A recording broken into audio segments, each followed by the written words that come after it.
Hi friends, അപ്പോൾ ഞാനിന്ന് വന്നിരിക്കുന്നത് കുറച്ച് പ്രബിനുമായിട്ട് ബന്ധപ്പെട്ട കാര്യങ്ങൾ പറയാനാണ്. അപ്പോൾ അവൻ്റെ ക്യാൻസർ ജീവിതത്തിൽ അവൻ ആദ്യകാലങ്ങളിൽ കുറച്ച് അനുഭവിച്ച വേദനകളെ കുറിച്ച് കാര്യങ്ങളും നിങ്ങളോട് പറയുവാനാണ് ഞാൻ വന്നിരിക്കുന്നത്. അപ്പം ആദ്യമായിട്ടെന്ന് പറയുമ്പോൾ 2023 അവന് വേദന ആദ്യമായിട്ട് സ്റ്റാർട്ട് ചെയ്യുന്നത്. ആ സമയത്ത്, അതായത് 2023 ഒക്ടോബർ നവംബർ മാസത്തിലാണ് അവൻ ആദ്യമായിട്ട് വേദന വരുന്നത്. ആ സമയത്ത് അവനെ ഇങ്ങനെ പതുക്കെ കാലുകൊണ്ട് കൊന്നി അങ്ങനെ കാലുവേദന, നമ്മളിപ്പോൾ കാലും തലത്ത് വയ്ക്കുമ്പോൾ ഒരു വേദന അനുഭവിക്കുമ്പോൾ നമ്മൾ മെല്ലെ ഒരു കൊന്നൽ കാണിക്കുമല്ലോ, അപ്പോൾ അതുപോലെ അവൻ സ്റ്റാർട്ടിങ്ങിൽ നടക്കുമായിരുന്നു. അപ്പോൾ ഇടയ്ക്ക് അവന് അത് അഡ്ജസ്റ്റ് ചെയ്ത് നടക്കാൻ ശ്രമിച്ചിട്ടുമുണ്ട് കേട്ടോ, ഇടയ്ക്ക് അഡ്ജസ്റ്റ് ചെയ്ത് നടക്കാൻ ശ്രമിച്ചിട്ടുമുണ്ട്. അപ്പോൾ ഇതിൻ്റെ ഇടയിൽ അവൻ്റെ ശരീരം ചെറുതായിട്ട് ക്ഷീണിക്കാൻ തുടങ്ങിയായിരുന്നു. അപ്പോൾ നമ്മൾ വിചാരിച്ചു ഭക്ഷണത്തിൻ്റെ കുറവ് കൊണ്ടായിരിക്കും, അവൻ ഭക്ഷണം കഴിക്കില്ല. കാരണം എപ്പോഴും അവന് കളിക്കണം, ബോൾ കളിക്കണം, ക്രിക്കറ്റ് കളിക്കണം, അങ്ങനെയുള്ള കളികളിലോട്ട് അവന് ഭയങ്കര താല്പര്യം കൂടുതലായതുകൊണ്ട് എപ്പോഴും കളിക്കാൻ പോകുന്നത് കൊണ്ടും തന്നെ അവൻ ആഹാരത്തിനോട് കുറച്ച് പുറകിലോട്ട് നിന്നതുകൊണ്ട് ഞങ്ങൾ അതുകൊണ്ടായിരിക്കും ഇവൻ ക്ഷീണിച്ചതെന്ന് വിചാരിച്ച് അങ്ങനെ വലിയ ക്ഷീണമല്ല, ചെറുതായിട്ട് അവൻ്റെ ശരീരം ക്ഷയിച്ചുകൊണ്ടിരിക്കുമായിരുന്നു. നമുക്കറിയത്തില്ലല്ലോ ഈ ഒരു അസുഖം കാരണമാണ് അവൻ്റെ ശരീരം ഇങ്ങനെ ക്ഷയിക്കണതെന്ന് അറിഞ്ഞൂടായിരുന്നു. അങ്ങനെ അവന് ആ വേദന ചെറുതായിട്ട് നമ്മളിങ്ങനെ ചോദിക്കുന്നുണ്ട്, എന്താടാ കൊന്നുന്നതെന്ന് ചോദിക്കുമ്പോൾ, കൊന്നി നടക്കുന്നതെന്ന് ചോദിക്കുമ്പോൾ മര്യാദയ്ക്ക് നടക്കുക എന്നൊക്കെ ഞാൻ പറഞ്ഞ് അവന് അവിടെ ഷാഢ്യം കാണിക്കുമായിരുന്നു, കുറച്ച് ദേഷ്യപ്പെട്ട് സംസാരിക്കുകയൊക്കെ ചെയ്യുമായിരുന്നു. അപ്പോൾ അവൻ പറയും, അമ്മ എനിക്ക് വേദനിക്കുന്ന അതുകൊണ്ടാണെന്ന് പറയും. ആദ്യം കുഴപ്പമൊന്നുമില്ല എന്ന് പറയും, എന്നിട്ട് പിന്നെ അങ്ങോട്ട് അത് വേദന ആണെന്ന് പറഞ്ഞു. അങ്ങനെ വേദനയെ നമ്മൾ ഡോക്ടറെ കാണിച്ചു. അവർ ജസ്റ്റ് ഒന്ന് നോക്കി പറക്കി എടുത്ത് അങ്ങ് വിട്ടു. കുഴപ്പമില്ല എന്ന് പറഞ്ഞ് മെഡിസിനൊക്കെ തന്നു വിട്ടു. കുറച്ച് മെഡിസിനൊക്കെ കഴിച്ചു. 2-3 ദിവസം വേദനയില്ലാതിരുന്നു. അത് കഴിഞ്ഞ് പിന്നെയും വേദന വരാൻ തുടങ്ങി. അങ്ങനെ ഒക്ടോബർ ആയി, നവംബറായി, ഒക്ടോബർ നവംബർ ഡിസംബറായി. ഡിസംബർ മാസത്തിൽ അവന് 9ാം ക്ലാസ് എക്സാം നടക്കുന്ന സമയമായിരുന്നു, ക്രിസ്മസ് സമയത്ത്. അപ്പോൾ ആ സമയത്തൊക്കെ ഇവന് നല്ല പെയിനായിരുന്നു. പെയിൻ കൂടി ഇവൻ്റെ ശരീരത്ത് ഇൻഫെക്ഷൻ ആവാൻ തുടങ്ങി. ഭയങ്കര പനിയായിരുന്നു.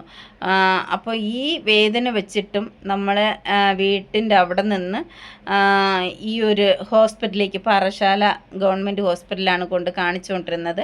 അപ്പോൾ ആ ഒരു ഹോസ്പിറ്റലിലേക്ക് നടന്നാണ് ചെന്നത് കേട്ടോ. ഇത്രയും വേദന അവൻ വെച്ചിട്ടും അവൻ എൻ്റെ കൂടെ നടന്നു വന്നു. കാരണം അന്ന് നമ്മൾ സാമ്പത്തികമായിട്ട് വളരെ ബുദ്ധിമുട്ടിലായിരുന്നു. കാരണം പ്രവിൻ്റെ അച്ഛനില്ല, അച്ഛൻ മരിച്ചു പോയതാണ്. അപ്പോൾ സെക്കൻഡ് ഫാദറാണ് അവനെ വളർത്തിക്കൊണ്ടുവരുന്നത്.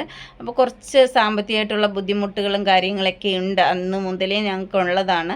അപ്പോൾ അതുകൊണ്ട് തന്നെ ഞങ്ങൾക്ക് 20-50 രൂപയുടെ കാര്യമേ ഉള്ളൂ പോയി വരാൻ. എന്നാലും ആ ഒരു ബുദ്ധിമുട്ട് അവനറിയാം, ഒരു സാമ്പത്തിക ബുദ്ധിമുട്ട് അവനറിയാമെന്നുള്ളത് കൊണ്ട് തന്നെ അവൻ എൻ്റെ കൂടെ ഇവിടെ മുതൽ അങ്ങറ്റം വരെ നടക്കും. തിരിച്ച് അവിടെ പോയി നമ്മളൊരു പാരസെറ്റമോളിൻ്റെ ഇഞ്ചക്ഷനൊക്കെ എടുത്ത് കുറച്ച് ആ വേദനയ്ക്ക് ആശ്വാസം വരുമ്പോൾ അവൻ തിരിച്ച് അതേപോലെ തന്നെ നടന്ന് അവനെ ഞാൻ പരീക്ഷ ഹാളിൽ കൊണ്ടിരുത്തിയിട്ട് വരും. അവനെ പരീക്ഷ എഴുതിയിട്ട് തിരിച്ച് അവൻ നടന്ന് തന്നെയാണ്, ഒറ്റയ്ക്ക് തന്നെ നടന്ന് തന്നെയാണ് വീട്ടിൽ വരുന്നത് കേട്ടോ. കുറച്ച് ലേറ്റാവും, എന്നാലും ഒരുവിധം അഡ്ജസ്റ്റ് ചെയ്ത് അവൻ നടക്കുമായിരുന്നു. അത് കഴിയുമ്പോൾ രാത്രിയാകുമ്പം വീണ്ടും പനിയാവും. അങ്ങനെ കുറേ അനുഭവിച്ചവൻ ഒരു വല്ലാത്തൊരു സിറ്റുവേഷനിൽ കൂടി കടന്നു പോയിട്ടുണ്ട്. അതൊക്കെ എനിക്കിന്നും നല്ല ഓർമ്മയുള്ള കാര്യങ്ങളാണ്. 100% സത്യസന്ധമായിട്ടുള്ള കാര്യങ്ങളാണ് ഞാൻ പറയുന്നത് കേട്ടോ, ജെന്യുവനായിട്ടുള്ള കാര്യങ്ങളാണ് പറയുന്നത്. അപ്പോൾ അതെല്ലാം കഴിഞ്ഞു. ജനുവരി മുതൽ പിന്നെ അവൻ പരീക്ഷ എഴുതി കഴിഞ്ഞിട്ട് പിന്നെ അവന് സ്കൂളിൽ പോയിട്ടില്ല കേട്ടോ. പിന്നെ സ്കൂളിലെ പോയിട്ടേ ഇല്ല. ജനുവരിയിൽ ഡോക്ടറെ വീണ്ടും ഞങ്ങൾ ഈ ഒരാഴ്ചയിൽ 2-3 ദിവസം വെച്ച് ഞങ്ങൾ ഹോസ്പിറ്റലിൽ പോയിക്കൊണ്ടേ ഇരിക്കുകയാണ്.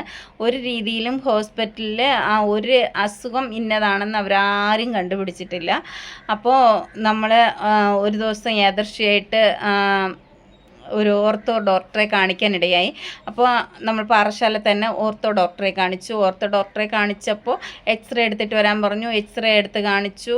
അപ്പോൾ അങ്ങനെ ഉള്ള കാര്യങ്ങളൊക്കെ ചെയ്തപ്പോൾ അവൻ്റെ കാല് വെയിറ്റിട്ട് കിടക്കണമെന്ന് പറഞ്ഞു. അങ്ങനെ കുറച്ച് ദിവസം വെയിറ്റിട്ട് കിടക്കണം, അത് കാരണം മെഡിക്കൽ കോളേജിലേക്ക് എഴുതി വിടുകയാണ്, മെഡിക്കൽ കോളേജിൽ ചെല്ലുക എന്ന് പറഞ്ഞു. അങ്ങനെ പിറ്റേ ദിവസം തന്നെ നമ്മൾ മെഡിക്കൽ കോളേജിൽ ചെന്നു. അവൻ്റെ 2 കാലിലും വെയിറ്റിട്ട് നമ്മൾ അവിടെ അഡ്മിറ്റ് ചെയ്തപ്പോൾ ഡോക്ടർ പറഞ്ഞു, സ്കാനൊക്കെ ചെയ്തപ്പം പറഞ്ഞു അവൻ്റെ കാലിൻ്റെ ഇടവശത്ത് ചെറുതായിട്ട് പഴുപ്പ് കെട്ടിയിട്ടുണ്ട്. ഇങ്ങനെ കൊന്നി നടന്നതിൽ അങ്ങനെ നീരടിച്ച് പഴുപ്പ് കെട്ടിയതാണ്. അപ്പോൾ ആ പഴുപ്പ് എടുത്ത് കളയണം, ഒരു ചെറിയൊരു സർജറി വേണമെന്ന് പറഞ്ഞു. അങ്ങനെ ഫെബ്രുവരി 15-ാം തീയതിയാണ്, അതായത് 2024 ഫെബ്രുവരി 15-ാം തീയതിയാണ് ആ സർജറി ചെയ്യുന്നത്. ചെറിയൊരു സർജറിയാണ് കേട്ടോ, കുഴപ്പമൊന്നുമില്ല. ആ സർജറി കഴിഞ്ഞു, ഓക്കെ ആവും എന്നാണ് പറഞ്ഞു വിട്ടത് നമ്മളോട്. വെയിറ്റൊക്കെ ഇട്ട് കിടക്കണം, എന്നാലും കുറച്ച് ദിവസം കഴിയുമ്പോൾ ശരിയാവും എന്ന് പറഞ്ഞു. ഞങ്ങൾ അങ്ങനെ അതുമായിട്ട് ബന്ധപ്പെട്ട് എല്ലാ കാര്യങ്ങളും, ഡോക്ടർ പറയുന്ന എല്ലാ കാര്യങ്ങളും നമ്മളത് ചെയ്തു. ആ സമയത്ത് പ്രഭിന് കുറേ കൂടെ ക്ഷീണിക്കാനിടയായി, നല്ല പോലെ ക്ഷീണിക്കാനിടയായി.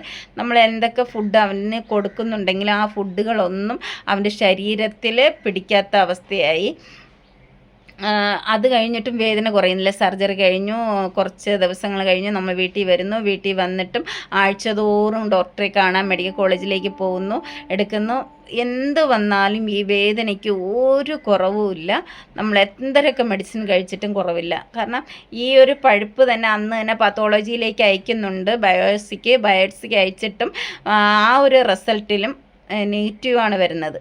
ഈ ഒരു അസുഖം ഇല്ല എന്നുള്ളത് തന്നെയാണ് വരുന്നത്, ഈ ക്യാൻസർ എന്നുള്ള അസുഖത്തിന് ഇല്ല എന്ന് തന്നെയാണ് വന്നത്.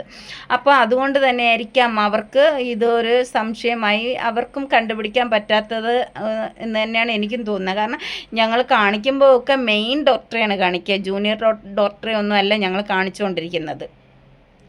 അവർ പോകുമ്പോൾ ഒക്കെ വേദന എന്നൊക്കെ പറയുമ്പോൾ എക്സ്റേ എടുക്കുക എന്ന് പറയും. എക്സ്റേയിൽ ഒരു കുഴപ്പമില്ല എന്ന് പറയും. ഞങ്ങൾ തിരിച്ച് വീട്ടിൽ വരും. അങ്ങനെ ആയി കുറേ ദിവസമായപ്പോൾ ഇവനെ സർജറി ചെയ്ത ഡോക്ടർ യാദർശയായിട്ട് കാണാനിടയായി. ഓർത്തോ ഡിപ്പാർട്ട്മെൻറ്റിലെ പ്രഭു സാറാണ്. അപ്പോൾ ഏദർശയായിട്ട് കാണാനിടയായപ്പോൾ എന്നോട് ചോദിച്ചു, ഇത് പ്രഭിനല്ലേ, കഴിഞ്ഞ ഫെബ്രുവരിയിൽ സർജറി ചെയ്ത കുട്ടിയല്ലേ എന്ന് ചോദിച്ചു. ഞാൻ പറഞ്ഞു അതേ എന്ന് പറഞ്ഞു. അവൻ എന്താ ഇത്രയും ക്ഷീണിച്ചിരിക്കുന്നത്, എന്ത് പറ്റി, വേദനയ്ക്കൊന്നും ഒരു കുറവില്ലേ എന്ന് ചോദിച്ചു. അപ്പോൾ ഇല്ല എന്ന് കാര്യം പറഞ്ഞു. അപ്പോൾ എൻ്റെ ക്യാബിനിലേക്ക് ഒന്ന് കൊണ്ടുവരാമോ അവനെ എന്ന് ചോദിച്ചു. ഞാൻ പറഞ്ഞു ഓ സാർ കൊണ്ടുവരാമെന്ന് പറഞ്ഞു. അങ്ങനെ അന്നത്തെ ദിവസം സാറിൻ്റെ ക്യാബിനിലേക്ക് ഞങ്ങൾ കൊണ്ടുപോവാണ്. ഏദർശയായിട്ട് കണ്ട് ഞങ്ങൾ ചെന്നതാണ് കേട്ടോ. അപ്പോൾ ഡോക്ടർ ഒറ്റ നോട്ടത്തിൽ അവനെ പരിശോധിച്ചിട്ട് ഒരു എക്സ്റേയോ ഒരു കാര്യവുമില്ലാതെ ഒറ്റ നോട്ടത്തിൽ തന്നെ ഡോക്ടറിന് സംശയങ്ങൾ തോന്നിയ 3 കാര്യങ്ങൾ ഡോക്ടർ പറഞ്ഞു. ഒന്നുകിൽ ക്ഷയരോഗം, അല്ലെങ്കിൽ TB, അതും അല്ലെങ്കിൽ ക്യാൻസർ എന്ന 3 രോഗത്തെക്കുറിച്ച് ആ ഡോക്ടർ അന്ന് എന്നോട്, ഞാനും പ്രഭിനും മാത്രമാണ് പോയത് കേട്ടോ. ആ ഒരു സിറ്റുവേഷനിൽ ഞങ്ങൾ ആ ഒരു സാമ്പത്തിക ബുദ്ധിമുട്ട് കാരണം ഞങ്ങളങ്ങനെ ഞാനും അവനുമായിട്ട് പോയത്. അപ്പോൾ അങ്ങനെ ഇങ്ങനെ പറഞ്ഞു. ഞാൻ ശരിക്കും പാനിക്കായിപ്പോയി. എന്ത് ചെയ്യണം ഏത് ചെയ്യണ്ട എന്നൊന്നും എനിക്കറിയില്ല. അങ്ങനെ ഞാൻ സ്തംഭിച്ച് അങ്ങനെ കുറേ സമയം ഇരുന്നു, കരയും ചെയ്തു. അപ്പോൾ ഡോക്ടർ പറഞ്ഞു വിഷമിക്കണ്ട, നമുക്കതെന്താണെന്ന് വെച്ചാൽ നോക്കാം, ഒരു MRI എടുക്കണം, അത് കഴിഞ്ഞിട്ട് നമുക്ക് ബാക്കിയുള്ള കാര്യങ്ങൾ സംസാരിക്കാമെന്ന് പറഞ്ഞിട്ട് എന്നോട് എമർജൻസി ആയിട്ട് അവിടെ ഉള്ള മെഡിക്കൽ കോളേജിൽ തന്നെ MRIയുടെ ഡേറ്റ് എടുക്കാൻ പറ്റുമോ എന്ന് ചോദിച്ചു. അവിടെ എടുത്തപ്പോൾ കുറേ ഡേറ്റ് നീട്ടിക്കിട്ടി, ജൂലൈ ഒക്കെയാണ് കിട്ടിയത്. അപ്പോൾ ആ സാറ് പറഞ്ഞു അത്രയും ഒന്നും പോകാൻ പാടില്ല, അതിന് മുമ്പായിട്ട് നമുക്ക് ഇവന് ചെക്കപ്പ് ആവശ്യമുണ്ട്. അപ്പോൾ വീടിനടുത്തുള്ള ഏതെങ്കിലും ഒരു ഹോസ്പിറ്റലിൽ നിന്ന് എടുത്തിട്ട് എൻ്റെ വാട്സപ്പ് നമ്പർ തരാം, അതിലോട്ട് എനിക്കൊന്ന് സെൻഡ് ചെയ്താൽ മതിയെന്ന് പറഞ്ഞു. ഞങ്ങളുടെ അപ്പോഴത്തെ സാമ്പത്തിക ബുദ്ധിമുട്ട് കാരണം ഞങ്ങൾ കുറച്ച് ലേറ്റായി എടുക്കാൻ, 1-2 ആഴ്ച എടുത്തു ഒരു MRI എടുക്കാൻ. ഒരാഴ്ചയിൽ കൂടുതലായി കേട്ടോ, അങ്ങനെ എടുക്കാൻ ലേറ്റായി. ആ സമയത്ത് ഞങ്ങൾ എടുത്തു, ഡോക്ടറിനെ അയച്ചു കൊടുത്തു. അപ്പോൾ ഡോക്ടർ പറഞ്ഞു എമർജൻസി ആയിട്ട് നാളെ തന്നെ അവനെ കൊണ്ടുവന്ന് അഡ്മിറ്റ് ചെയ്യണമെന്ന് പറഞ്ഞു. അങ്ങനെ പിറ്റേ ദിവസം തന്നെ നമ്മൾ രാവിലെ ഇവിടെ നിന്ന് ചെന്ന് അവനെ അഡ്മിറ്റ് ചെയ്യുന്നു. അഡ്മിറ്റ് ചെയ്ത് ഞങ്ങളുടെ കാര്യങ്ങളൊക്കെ ഓൾറെഡി പറഞ്ഞിട്ടുണ്ട്. അതുകൊണ്ട് തന്നെ ഞങ്ങൾക്ക് ഒരു സഹായവും ഇല്ല കേട്ടോ. കാരണം ഒരു എന്താ പറയുക, നമ്മുടെ എന്തുവാണ് 5 ലക്ഷത്തിൻ്റെ സ്കീമില്ലേ, ആരോഗ്യകിരണത്തിൻ്റെ, ആ ഒരു സ്കീം നമുക്ക് ഓൾറെഡി ഇല്ലായിരുന്നു. ഞങ്ങൾ അത് എടുത്തിട്ടില്ല ആയിരുന്നു. ഇവൻ്റെ അസുഖം അറിഞ്ഞ് ഞങ്ങൾ എടുക്കാൻ ചെന്നപ്പോൾ അതിനി കിട്ടത്തില്ല എന്നാണ് പറഞ്ഞത്. ഇനി പുതിയതായിട്ട് അങ്ങനെ ഒരു സ്കീം ഇറങ്ങിയാലേ കിട്ടുള്ളൂ എന്ന് പറഞ്ഞു. അത് നിർത്തലാക്കി വെച്ചിരിക്കുന്നു എന്നൊക്കെയാണ് ഞങ്ങളോട് പറഞ്ഞത്. അതിനുശേഷം അപ്പോൾ അതൊന്നും ഇല്ലാത്തതുകൊണ്ട് തന്നെ സാറ് അവിടുത്തെ തന്നെ കൊച്ചു കുട്ടികളുടെ ഒരു സ്കീമിലിട്ട് ഇവനെ കയറ്റി അങ്ങനെ ആ ഒരു ടെസ്റ്റുകളൊക്കെ നമ്മൾ ചെയ്തു. ബയോപ്സിക്ക് ഇവൻ്റെ ആ ഒരു ഭാഗത്ത് നിന്ന് ആ സമയം കൊണ്ട് ഇവൻ്റെ കാലിലെ തുടയിൽ ആ ഒരു ഭാഗം, അതായത് പൊട്ടക്സിലാണ് ഇവന് വേദന, അവിടെ നിന്ന് താഴേക്ക് കാലിൻ്റെ തുട ഭാഗത്തൊക്കെ നല്ല നീരടിച്ച് ഊതിയിരിക്കുകയാണ്. ശരീരഭാഗമൊക്കെ നല്ല ക്ഷീണിക്കാൻ തുടങ്ങി. അപ്പോൾ ഈ ഒരു നീര് വെച്ച ഭാഗത്ത് നിന്ന് ബയോപ്സി കുത്തിയെടുത്ത് നമ്മൾ അയക്കുകയാണ്. ജൂൺ 4 തീയതിയാണ് അയക്കുന്നത്. 2024 ജൂൺ 4 കേട്ടോ. അപ്പോൾ അയക്കുന്ന സാറ് പിന്നെ പറഞ്ഞു, ഇനി നമുക്ക് ഇതിൻ്റെ റിസൾട്ട് വന്നിട്ട് ഇനി എന്തെങ്കിലും പറയാൻ പറ്റുള്ളൂ. അപ്പോൾ നിങ്ങൾ ഈ ഒരു റിസൾട്ട് വരുന്നവരെ വെയിറ്റ് ചെയ്യുക, നിങ്ങൾക്ക് ഡിസ്ചാർജ് ഞാൻ തരാം എന്ന് പറഞ്ഞു. അങ്ങനെ 4 ദിവസം കഴിഞ്ഞ് നമുക്ക് ഡിസ്ചാർജ് തരുന്നു. അങ്ങനെ വീട്ടിലേക്ക് വരുന്നു. വീട്ടിലേക്ക് വന്നിട്ട് ഇവൻ്റെ ഇൻഫെക്ഷൻ ഒന്നും മാറുന്നില്ല. പനി അങ്ങനെ കണ്ടിന്യൂസ് ആയിട്ട് പനിയുണ്ട്. ഓരോ ദിവസവും, ഒരു ദിവസം പോലുമല്ല, ഈ ഞാൻ പറയുന്ന ഇത്രയും ദിവസം ഇവന് പനി തുടരെ നിന്നുകൊണ്ടിരിക്കുകയാണ് കേട്ടോ. ഇവന് പനി മാറുന്നില്ല. പനി മാറാത്തതിനെ തുടർന്ന് നമ്മൾ പാരസെറ്റമോൾ കൊടുത്തുകൊണ്ട് തന്നെയാണ് ഇരിക്കുന്നത്. പനി എന്ത് വന്നാലും ഇവനെ വിട്ട് മാറുന്നില്ല. അപ്പോൾ അങ്ങനെ കൂടി വേദന എന്ന് പറഞ്ഞാൽ സഹിക്കാൻ പറ്റാത്ത വേദനയാണ് കേട്ടോ. ആരെക്കൊണ്ട് സഹിക്കാൻ പറ്റില്ല. അവൻ എങ്ങനെ സഹിച്ചു എന്ന് പറഞ്ഞാൽ ഞങ്ങൾക്കൊന്നും അറിയില്ല. ദൈവത്തിന് മാത്രമേ അറിയുള്ളൂ. ഞങ്ങൾ ഒരിക്കലും പ്രതീക്ഷിക്കുന്നില്ല. അങ്ങനെ ഞാൻ രഹസ്യമായിട്ട് ഞാനും അവൻ്റെ ഇപ്പോഴത്തെ അച്ഛനും രഹസ്യമായിട്ട് തന്നെയാണ് ഈ ഒരു മനസ്സിൽ ഈ ഒരു കാര്യം വെച്ചിരിക്കുന്നത്. ഒരിക്കലും ഈ ഒരു അസുഖമാകരുതേ എന്ന് പറഞ്ഞ് ഞങ്ങൾ പ്രാർത്ഥിച്ചുകൊണ്ടിരിക്കുമായിരുന്നു. അപ്പോൾ ഞങ്ങൾ വേറെ മറ്റാരോടും പറഞ്ഞിട്ടില്ല കേട്ടോ. മറ്റാരോടും ഈ ഒരു സംഭവം പറയുന്നില്ല. അപ്പോൾ സ്കൂളിൽ ഇവൻ ചെല്ലാത്ത കാരണം കൊണ്ട്, അപ്പോൾ 10ാം ക്ലാസ് ആരംഭിച്ചു കേട്ടോ. 2024-25 ആ ഒരു ടൈമിലുള്ള ആ ഒരു ക്ലാസ് ആരംഭിച്ചു കഴിഞ്ഞു. 10ാം ക്ലാസ്സിലേക്ക് ജൂണ് തുറക്കുമല്ലോ. അപ്പോൾ ഇവന് സ്കൂളിൽ പോകാൻ കണ്ടില്ലാത്തത് കൊണ്ട് അങ്ങനെ 1-2 ടീച്ചേഴ്സ് വിളിച്ച് അന്വേഷിച്ചു. അപ്പോൾ ഞങ്ങൾ കുഴപ്പമില്ല എന്ന് പറഞ്ഞു. അങ്ങനെ ഒരു ടീച്ചേഴ്സ് ഞങ്ങളെ വിളിച്ച് ഇതുപോലെ അന്വേഷിച്ചപ്പോൾ ഞാനിങ്ങനെ കാര്യം പറഞ്ഞു. ടീച്ചറെ എന്താണെന്നറിയില്ല, ഇങ്ങനെയൊക്കെയാണ് കാര്യങ്ങൾ, അവനിങ്ങനെ വേദന ഉണ്ടായിരുന്നു, ഇങ്ങനെ ഒരു സംശയം പറയുന്നു ടീച്ചറെ, എന്തെന്നറിയില്ല.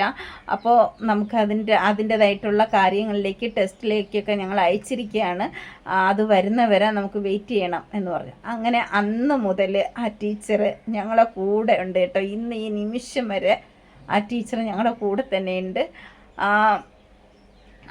എന്തുകൊണ്ടെന്നറിയില്ല, ആ ടീച്ചർ അവനെ ഒരുപാട് സ്നേഹിക്കുന്നുണ്ട് ഇപ്പോഴും അങ്ങനെ തന്നെ. അതെനിക്ക് പറയുമ്പോൾ തന്നെ വല്ലാത്ത സങ്കടം തോന്നും. കാരണം ഇന്നത്തെ കാലത്ത് നമ്മളെ എല്ലാവരും ഈ ഒരു അസുഖമാണെന്ന് അറിയുമ്പോൾ എല്ലാവരും കൈവിടും.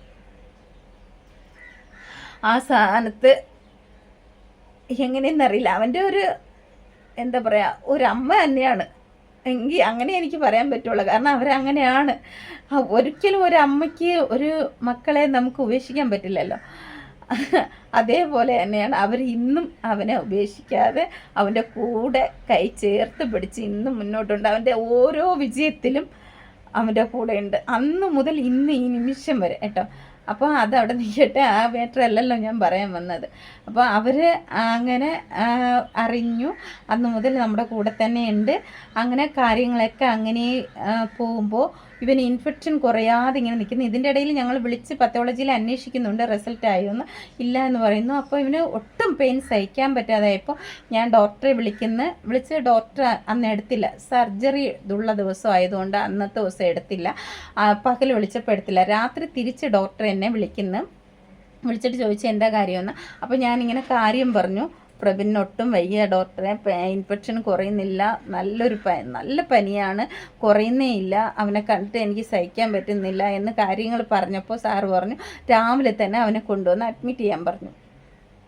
അങ്ങനെ ഞങ്ങൾ പിറ്റേ ദിവസം രാവിലെ അവനെയും കൊണ്ട് ചെന്ന് നമ്മൾ വീണ്ടും അഡ്മിറ്റ് ആവുകയാണ് കേട്ടോ.